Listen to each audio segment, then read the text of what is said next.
prenuptial agreement, often called a prenup, is a contract between two spouses that lets the partners determine how their assets will be distributed if the marriage ends.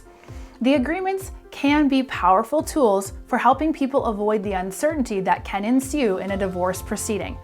We're eForms, the largest online database of fillable legal forms. In this video, we'll address Florida prenuptial agreements, including requirements for a valid prenup, what Florida prenups can and cannot contain, and what happens after the agreement has been signed.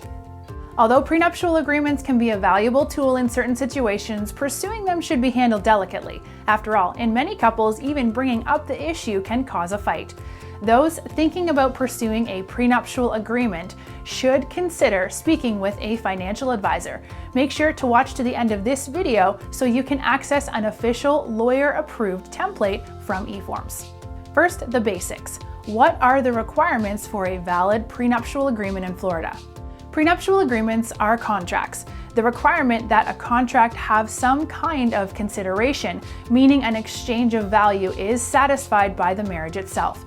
Florida has adopted the Uniform Premarital Agreement Act, a model law that offers standard rules for prenuptial agreements, which has been adopted by a majority of states. Under Florida's version of the act, prenuptial agreements must be written down and signed by both parties. Also, if there is evidence that the agreement was not entered into voluntarily, that one of the parties was coerced or signed under distress, the agreement will be set aside. What can a prenuptial agreement contain? Florida's law gives couples wide latitude to cover the assets they choose. It can include property that has already been acquired or property that will be acquired in the future, and can apply to property located outside of Florida. Florida's statute on the subject is that the terms of the prenuptial agreement cannot violate the state's criminal laws or public policy. But one thing to look out for is spousal support.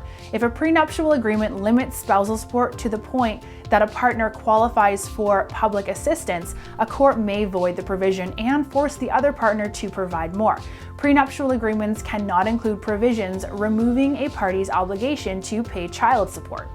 The parties must also make a full disclosure of their assets. If this doesn't happen and the prenuptial agreement is extremely unfair to one side, then the agreement may be set aside. Whether the agreement qualifies will ultimately be up to a judge. What about after the agreement has been signed? The prenuptial agreement does not become effective right when it is signed, but rather when the partners are married. During the marriage, a prenuptial agreement may be amended, revoked, or abandoned with a signed, written agreement by the couple. In certain situations, prenuptial agreements can be essential to protecting your interests and the interests of your dependents. To find a template for a valid, enforceable Florida prenup, click the link here. And don't forget to subscribe to keep up with other videos on laws regarding property, businesses, and much, much more.